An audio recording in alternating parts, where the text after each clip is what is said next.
Bienvenue dans Talk Afrique sur Médian TV Afrique. Merci d'être avec nous pour ce nouveau numéro. Au menu, la tournée africaine du secrétaire d'État américain en Afrique, tournée qu'il a menée au Sénégal, en Angola puis en Éthiopie. C'est la première visite de l'ancien patron de la CIA, Mike Pompeo, sur le continent depuis sa prise de fonction il y a juste 2 ans. Une visite qui intervient dans un contexte où les États-Unis évoquent le retrait partiel ou total de leurs soldats en Afrique subsaharienne notamment, et que Washington a durci les conditions d'obtention de visa pour les Africains, du moins pour certains pays. Qu'est-ce qui explique le choix de ces pays? Quels sont les enjeux de cette visite de Mike Pompeo sur le continent? 2 invités avec moi sur ce plateau pour en parler. Il s'appelle d'abord Mamadou Thior. Il est journaliste diplômé en études américaines. Merci d'avoir accepté notre invitation, Mamadou Thior.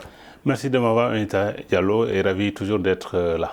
Merci, le plaisir est partagé, Mamadou Thior. Avec nous également sur ce plateau, Dr Louis Mendy, enseignant-chercheur à l'Université Cheikh Anta Diop de Dakar, spécialiste des civilisations américaines. Merci, docteur, d'avoir été avec nous. Merci, Diallo. Merci aussi pour l'invitation. Alors, docteur Louis Mendy, on va commencer par vous, rester avec vous, avec cette visite pour la première fois. Le secrétaire d'État américain est en Afrique subsaharienne, une tournée qu'il a menée, on l'a annoncé tantôt à l'entame de cette émission, au Sénégal, en Angola, puis en Éthiopie. Qu'est-ce que Mike Pompeo vient chercher plus précisément dans cette partie du continent? Merci beaucoup, M. Diallo. Merci de m'avoir invité. Je commencerai par dire que cette visite revêt tout un symbolisme parce qu'il se passe au mois de février. Et vous n'êtes pas sans savoir que le mois de février est considéré aux États-Unis comme célébré comme le mois de Black History Month, le mois du monde noir, du peuple noir. Donc s'ils ont choisi le mois de février, je pense qu'il y a tout un symbolisme là-dedans. Le fait de venir dans le continent noir, en ce mois de février, je pense qu'il y a tout un symbolisme là-bas. Ensuite, moi, je vois aussi dans cette visite une sorte de présentation d'excuses du gouvernement américain, parce que vous vous rappelez que le président Trump avait qualifié certains pays, dont certains pays africains, de pays de merde. Donc, je pense que c'est une façon aussi de venir demander pardon, parce que les élections approchent. Et il y a beaucoup de binationaux africains qui sont aux États-Unis. Et je pense qu'il est venu aussi pour apporter un peu le soutien des États-Unis, surtout contre les mouvements djihadistes. Nous savons que le Sénégal est aux portes, juste à la porte du djihadisme, avec le Mali qui est tout proche. Donc je pense que tout ça entre dans ce cadre-là. Et je pense que nous aurons l'occasion de développer un peu plus tard. Alors c'est clair, en entendant Mamadou Thior. Il a débuté, Mike Pompeo, sa tournée ici par le Sénégal, un pays francophone, avant de se rendre dans d'autres autres pays. Qu'est-ce qui explique, selon vous, le choix, notamment de ces 3 pays? Oui, démarrons par le Sénégal. C'est devenu une habitude pour les Américains depuis Bill Clinton, sous Abdou Diouf, qui était venu en démarrant par le Sénégal. Sous Abdoulaye Wade, George Bush aussi avait démarré par le Sénégal. Barack Obama a démarré par le Sénégal sous Macky Sall. Bon, cette fois-ci, on a un secrétaire d'État. On ne fait pas la fine bouche parce qu'en termes de protocole, c'est le premier des ministres aux États-Unis parce qu'il n'y a pas de premier ministre.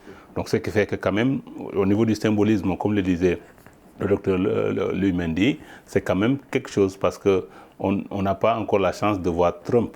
Et c'est quelque part une chance de rattrapage par rapport à ce terme de sit-hole countries qu'il avait utilisé, ces pays de maître pour qualifier certains pays africains. Quelque part, c'est pour rattraper un peu cette erreur monumentale.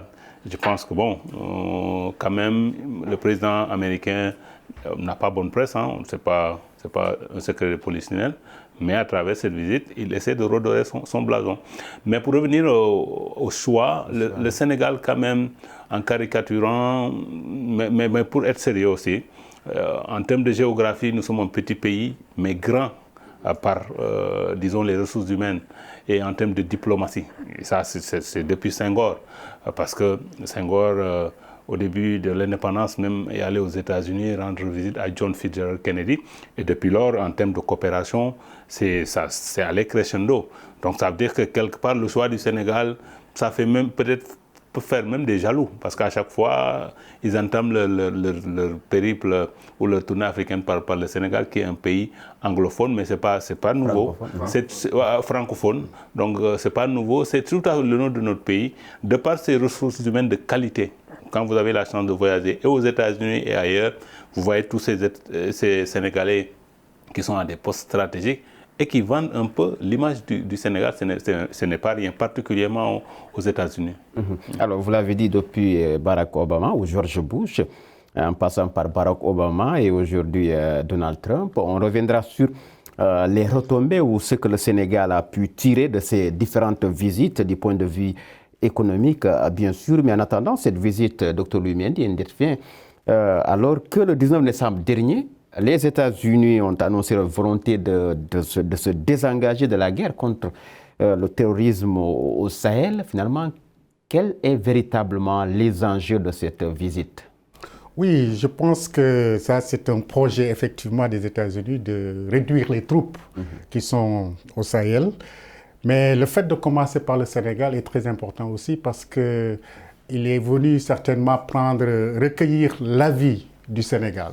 Parce que le Sénégal, quand même, comme l'a dit Mamadou Thior... Recueillir l'avis du Sénégal sur quel sujet? Sur ce retrait ou cette réduction de troupes du Sahel, parce que le Sénégal, comme il l'a dit, représente quelque chose quand même en Afrique de l'Ouest. C'est un petit pays, mais grand par ses ressources humaines et par sa position aussi stratégique. Grand exportateur de la sécurité. Voilà, c'est ça, effectivement, la position stratégique. Et puis, quoi qu'on dise aussi, le Sénégal peut se vanter d'être un pays assez stable dans la sous-région. Donc, le fait de venir ici, c'est juste, je pense, pour recueillir l'avis des autorités sénégalaises sur cette possible réduction des troupes américaines du Sahel. Et ensuite, voir comment ce retrait ou ces réductions pourraient se faire, parce que le Sénégal a besoin de ces troupes, a besoin de renforcer sa sécurité. Nous savons tous que le Sénégal est sous la menace. Donc, est-ce que le Sénégal est partant pour qu'on réduise totalement, qu'on réduise ses troupes? Et qu'est-ce que le Sénégal propose à la place? Parce que le Sénégal, quoi qu'on dise, a besoin de ses troupes parce que sa sécurité est menacée. Donc, je pense qu'il est venu prendre langue avec les autorités sénégalaises et voir les voies et moyens de mener cette politique à bon port et voir dans quelle mesure on peut aller à ces réductions et surtout sans vraiment faire du mal au Sénégal, parce que le Sénégal est un ami des États-Unis et personne ne voudrait pas que le djihadisme entre aussi au Sénégal pour continuer vers d'autres pays. Alors, juste rebondir sur cette question, vous l'avez dit, vous pensez que certainement que les États-Unis veulent prendre langue avec l'État du Sénégal sur cette question de terrorisme au Sahel, alors que le Sénégal ne fait pas, en tout cas, partie de cette force conjointe G5 Sahel, un peu promis par la France. Qu'est-ce que ça veut dire exactement? Oui, le Sénégal, c'est vrai, n'a pas ses troupes là-bas et puis ça a été... On en a beaucoup parlé dans le passé. Mais je pense que le fait que le Sénégal n'ait pas ses troupes dans le Sahel n'exclut pas la possibilité que le djihadisme entre au Sénégal. Je pense que ce qui est important ici, c'est de trouver les moyens pour que le Sénégal puisse quand même sauvegarder sa sécurité.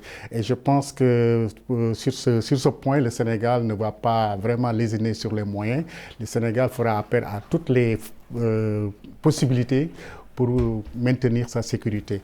Et même s'il n'y a pas de troupes sénégalaises au Sahel, le Sénégal va continuer à travailler pour sauvegarder sa sécurité et pour que ce mouvement quand même puisse être éradiqué dans un futur très proche. Alors, la sécurité au Sahel, finalement, Pompeo, c'est vrai, au menu de sa visite, il y a cette question qui occupe une place centrale, si on peut le dire ainsi. Et pourtant, il ne se rend pas dans l'un de ces pays membres du G5 Sahel. Comment comprendre, expliquer cela? Non, on sait qu'à l'heure actuelle, ils ont des drones qui jouent un rôle fondamental dans la riposte au djihadisme. Parce que vous savez, les forces françaises même ont même supplié les Américains de ne pas se se retirer parce qu'en termes de ravitaillement, c'est des engins très efficaces et en termes de rapidité et de repérage de l'ennemi. Donc, il n'a pas choisi d'y aller parce que, comme le disait le docteur Mendy, vous savez, le Sénégal, pour l'instant, reste épargné et nous prions pour que ça reste en l'état. Donc, ce qui fait que les Américains gagneraient par rapport à la position du Sénégal de créer une barrière. Et peut-être à partir du Mali, d'encercler un peu l'ennemi avec ce qu'on appelle le G5 Sahel et la force française où la coopération est maintenant plus huilée. Parce que bon, c'est vrai que le Sénégal est présent au sein de la MINUSMA, mais pas pour riposter parce qu'ils n'ont pas ce mandat-là pour l'instant. Donc les Américains, en termes de stratégie militaire, savent que le Sénégal quand même a beaucoup à donner de ce côté-là. Et c'est de bonne loi qu'ils viennent un peu voir avec les Sénégalais ce qu'il y a lieu de faire. Parce que bon, il ne sert à rien certainement aussi là-bas aller au Niger ou au Mali où vraiment il y a des problèmes d'insécurité aussi. Ça peut être risqué. Donc on peut aller dans les pays limitrophes. Je pense que ça peut expliquer un peu leur présence et faire en sorte que bon, parce qu'on le dit souvent, l'erreur stratégique du G5 Sahel, c'est d'avoir restreint un peu le groupe à ces 5 pays-là, alors que le péril djihadiste va au-delà et presque concerne toute la région ouest africaine. Alors, une autre question qui a été donc évoquée lors de cette visite de 4 jours de Pompeo, en tout cas qui a débuté par le Sénégal, la question économique avec le dimanche dernier, avec le ministre sénégalais des Affaires étrangères, ils ont signé 5 mémorandums d'entente avec les structures publiques sénégalaises. Vous l'avez rappelé de façon historique avec les différentes visites des différents chefs d'État de George Bush à aujourd'hui l'administration Trump. Qu'est-ce que, du point de vue économique, le Sénégal notamment a pu tirer comme retombée de ces différentes visites? Mais prenons actuellement le deuxième compact du MCA, c'est 550 milliards de francs CFA, ce n'est pas négligeable. Aujourd'hui, en termes qui vont aller toute cette manne financière, surtout au secteur de l'électricité, pour mieux la moderniser. Et en cela, l'expertise américaine sera mise à profit pour un peu aider la Sénélec, surtout en termes de transport d'énergie. Et on parle de cette autoroute moderne qui va relier Dakar à Saint-Louis. Parce que là, bon, les Américains, durant le premier compact, ont réussi à faire une très bonne route qui part de Richard Toll à Ndioum. Quand vous empruntez cet axe-là, vraiment c'est bien fait. Donc ils sont conscients que bon, de Saint-Louis à Richard Toll, la route a été refaite par le Sénégal et que bon, en faisant cette autoroute-là, c'est désenclavé carrément et aller très vite à Saint-Louis, peut-être en 2 heures de temps ou même peut-être moins si on roule très vite. Donc ils sont conscients que bon, c'est un problème de régler parce que Saint-Louis quand même c'était l'ancienne capitale du Sénégal. Donc en termes de création d'emplois, bon, on dit que dans les conventions signées, c'est des entreprises américaines qui vont construire ces routes-là. Ça veut dire que quelque part, ils sont devenus plus réalistes, comme le font les Chinois. Ils financent et ils construisent eux-mêmes. Alors, docteur Louis Mendy, contrairement à ses prédécesseurs, Donald Trump a tout le temps indiqué que l'Afrique ne fait pas partie de sa priorité, contrairement à ses prédécesseurs. Alors, qu'est-ce qu'aujourd'hui ces pays africains peuvent tirer comme retombée de cette tournée, en tout cas les pays qu'il a visités peuvent tirer comme retombée de cette visite de Mike Pompeo, du point de vue économique notamment? Voilà, je pense que, comme l'a dit Mamadou, le deuxième compact du MCA, 557 milliards, c'est très important. Et la construction de cette autoroute et tout ça c'est important. Et je pense que, même s'il avait dit au départ que l'Afrique ne rentrait pas dans ses priorités, comme je l'ai dit à l'entame de mon propos, M. Trump est sorti un peu ragaillardi avec ce impeachment qui n'a pas abouti en fait. Il a pris un peu la destitution, voilà. Bon, il a été impeached, c'est ça, mais il n'a pas été destitué, quoi, c'est ça. Donc, les élections se profilent à l'horizon, c'est dans 7-8 mois. Et je pense qu'il est en train de faire un peu les yeux doux, d'abord, d'après mon analyse, à la communauté noire des États-Unis, parce que nous savons que ces noirs ont des attaches avec l'Afrique. Il y a aussi une forte communauté africaine qui est binationale, qui votent américains et qui sont des Africains également, sans compter les Africains américains. Je pense qu'en envoyant et en mettant tout cet argent en Afrique, c'est un clin d'œil qui fait à cet électorat noir, parce que tout le monde sait que l'électorat noir était beaucoup plus peut-être enclin à voter Joe Biden. Et maintenant que Joe Biden n'est pas vraiment en bonne posture, s'il n'est pas nominé par son parti, maintenant, qui va prendre cet électorat noir? C'était peut-être entre lui et Bernie Sanders. Alors donc, c'est une façon de se précipiter un peu pour essayer d'avoir la sympathie de cette communauté noire en venant en Afrique et en mettant tout cet argent-là. Et pour dire, voilà, l'Afrique n'était pas dans mes priorités, mais maintenant, bon, je pense qu'il est grand temps de faire quelque chose pour l'Afrique. Et je pense que c'est quelque chose c'est un calcul qu'ils sont en train de faire, parce que l'électorat noir est quand même important. Si Joe Biden ne passe pas, quelqu'un va prendre cet électorat noir et il ne voudrait pas, lui, perdre cet électorat noir parce que ça peut jouer en sa faveur. À vous entendre parler... Il y a aussi que souvent les apparences sont trompeuses. Hein. Par exemple, vous faites une petite comparaison entre Barack Obama et George Bush Jr. George Bush Jr. a fait plus pour l'Afrique durant ses 8 années de présidence que Barack Obama, qui est originaire du Kenya et fils d'Afrique. En termes d'initiative, la lutte contre le paludisme, le sida, il a investi beaucoup de milliards. Et souvent on dit, bon, Trump ne s'intéresse pas à l'Afrique, mais l'Amérique a la chance. Peu importe le président qui est à la tête du pays, il peut être sulfureux comme l'actuel président, mais il y a un canevas qui est là.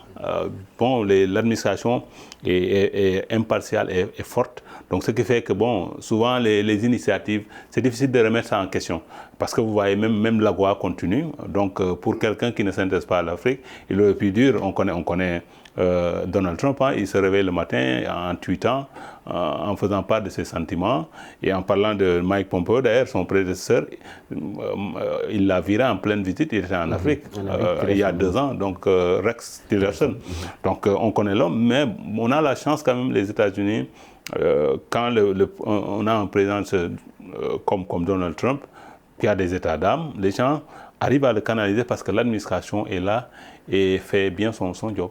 Mais à tout à l'heure, à entendre parler Dr Louis Mendy, est-ce que vous êtes d'avis avec lui que cette visite s'inscrit d'une part dans une perspective électoraliste?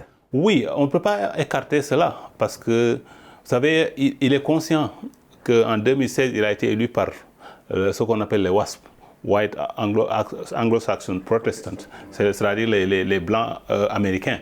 Et aujourd'hui, en termes de nombre géographique, donc plus l'Amérique évolue, plus leur nombre va diminuer. Il est conscient que en 2016 c'était possible d'avoir tous ces blancs-là qui votent pour lui, mais s'il veut passer en 2020, il faudra qu'il fasse des yeux doux aux latinos et aux africains américains. Et d'ailleurs, je lisais quelque part avant juste l'émission, il fait une campagne de charme en direction de ces 2 communautés-là, parce qu'il est conscient qu'il doit grignoter s'il veut être réélu en novembre prochain. Donc, Trump est quelqu'un de très lucide et politiquement parlant, il sait où il met les pieds. Alors, Dr Louis Mendy, hormis ou en dehors de ces perspectives électoralistes, il n'y a pas des enjeux diplomatiques derrière cette visite de Pompeo?